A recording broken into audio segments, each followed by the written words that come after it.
Son of मल्ला मुकेश सहनी के अलावा कौन है? आप जिन छोटोया नेता लोगों को देख रहे हैं उन लोगों ने तो अपने स्वार्थ में समाज को बेचा है। संजय निषाद किस तरीके के नेता है जो इस वन नेशन और वन एजुकेशन की बात क्यों नहीं हो रही भाई? आप ही बताइए, एक शिक्षा और एक देश एक शिक्षा की नीति क्यों नहीं लागू कर रहे हैं? ये एक शिक्षा एक देश और एक चुनाव की नीति क्यों लागू कर रहे हैं? कि हमारे नेताजी का जो माननीय मंत्री सन ऑफ मल्ला मुकेश सहनी जी पूर्व कैबिनेट मंत्री बिहार सरकार में थे, उनका सिंपल सा बात है कि हमारा आरक्षण नहीं तो हम वोट नहीं करेंगे, आरक्षण नहीं तो वोट नहीं। और वो आरक्षण को लेकर बिहार, उत्तर प्रदेश और झारखंड में एक संकल्प यात्रा भी लेकर चल रहे हैं। हम लोग, हमारा समाज, निषाद समाज बेसिकली आरक्षण के लिए लड़ाई बहुत सालों से लड़ रहा है और उसी लड़ाई को लेकर माननीय मंत्री जी तीनों प्रदेशों में घूम रहे हैं। और हम लोग का ये कहना है कि यहाँ बीजेपी, हमारा समाज जो निषाद समाज है, हम लोग निषाद समाज से बिलोंग करते हैं। हम अपने निषाद समाज के लोगों से ये निवेदन करने के लिए आए, आग्रह कर रहे हैं कि आप लोग बीजेपी को यहाँ से हराइए और माननीय सुधाकर सिंह जी को वोट करिए, समाजवादी पार्टी को वोट करिए। आप लोगों ने सपा का समर्थन कर दिया? हाँ, हम लोगों ने सपा को समर्थन की इस पर्टिकुलर सीट पे इसलिए किया है कि जब तक बीजेपी हारेगी नहीं तब तक उसको निषाद समाज के आरक्षण की सूद नहीं लेगी। तो हम ये चाहते हैं कि हमारे समाज अधिक से अधिक, निषाद समाज जो है भारतीय जनता पार्टी को न वोट करके अधिक से अधिक साइकिल पर वोट करें ताकि हमारे आरक्षण की बात ये गंभीरता से सुने। कितने निषाद समाज के लोग हैं, कितनी संख्या है निषादों की? हमारे यहाँ लगभग 39,000 यहाँ आबादी है।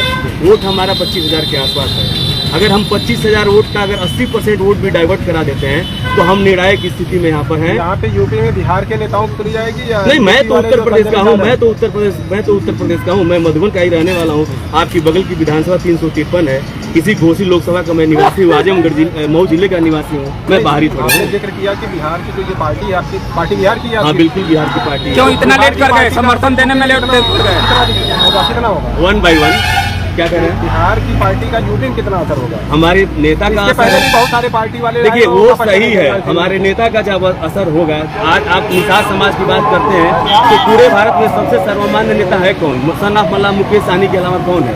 आप जिन छोटोया नेता लोगों को देख रहे हैं उन लोगों ने तो अपने स्वार्थ में समाज को बेचा है। संजय निषाद किस तरीके के नेता है जो इस समय है? संजय निषाद हमारे बड़े भाई हैं, बड़े पिता की तरह हैं। वो हमारे समाज के हैं तो हमारे परिवार के हैं, लेकिन उन तो बीजेपी में है अभी वो थोड़ा सा उनका डायरेक्शन थोड़ा चेंज हो गया है।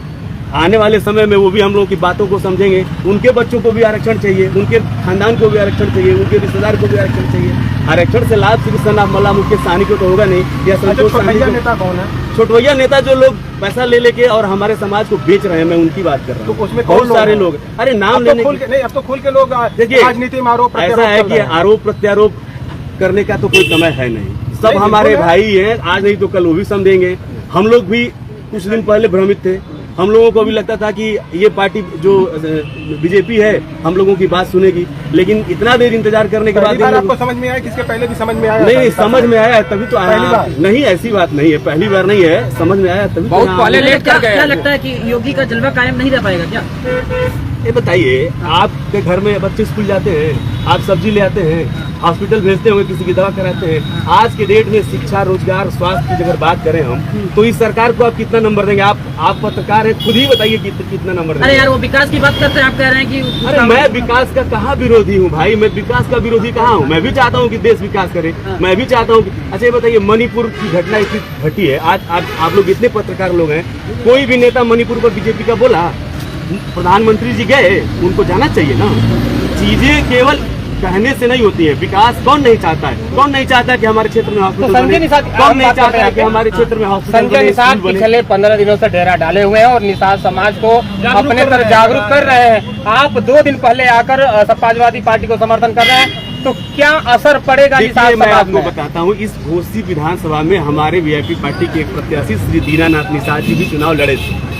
2022 का जो विधानसभा चुनाव हुआ था और हम लोग मधुबन से भी हमारे यहाँ भरत भैया चुनाव लड़े थे, अगर आपको याद होगा तो। क्योंकि इस क्षेत्र में हम लोगों ने चुनाव लड़ा, हमारी 40,000 के आसपास आबादी है, तो जो भी लोगों ने हमको मत दिया है हम तो उनके पास जाएंगे और वो हमसे पूछ रहे हैं कि इस उपचुनाव में पार्टी का स्टैंड क्या है, पार्टी करना क्या चाहती है। हम 2 दिन पहले आए या 2 घंटे पहले? निषाद पार्टी 40,000 और 2022 के चुनाव में जो है निबुल्ला निषाद क्यों जो है 10,000 वोट पाए? 40,000 वोट है तो क्यों 10,000 पाए? देखिए, आप समाज के हैं हमारे, या हम आपके समाज के हैं। अगर चुनाव आप लड़ेंगे तो कोई ये तो जरूरी नहीं है ना कि हम पूरा वोट हमारा समाज आपको दे दे। समझा पाने में समय लगता है। तब कहानी जो है आप जो संजय निषाद के आगे आप लोग समर्थन अगर सुधाकर सिंह चुनाव जीत आप जाते हैं, देखिए, भाई साहब, अगर सुधाकर सिंह चुनाव जीत जाते हैं तो उससे क्या फायदा हो पाएगा? देखिए इस चुनाव से न तो उत्तर प्रदेश की सरकार बननी है और न तो बिगड़नी है। मेरा सिर्फ इतना लक्ष्य है कि जो निषाद समाज का आरक्षण है, अगर बीजेपी हारेगी नहीं तो उसको ये नहीं समझ में आएगा कि हमको आरक्षण देना चाहिए कि नहीं देना चाहिए। मुझे बस इसी बात से मतलब है। मैं ये चाहता हूँ कि भाजपा यहाँ आप से राजनीतिक दल से आते हैं। जी बिल्कुल। और ऐसे में अभी एक योजना, एक बड़ा काम होने जा रहा है देश में, वन नेशन वन इलेक्शन। इस पे आपकी राय क्या है? देखिए एक बात आपको मैं बताता हूँ, आप इस बात को समझिए कि दुनिया का सबसे खूबसूरत लोकतंत्र जो है भारत है। सबसे बड़ा लोकतंत्र और सबसे खूबसूरत लोकतांत्रिक प्रक्रिया जो है भारत की है। अगर उससे कोई भी सरकार खिलवाड़ करेगी तो निश्चित रूप से अंतर्राष्ट्रीय जगत में, अंतर्राष्ट्रीय स्तर पर इस भारत की साख गिरेगी और इस देश की जनता को भुगतना पड़ेगा।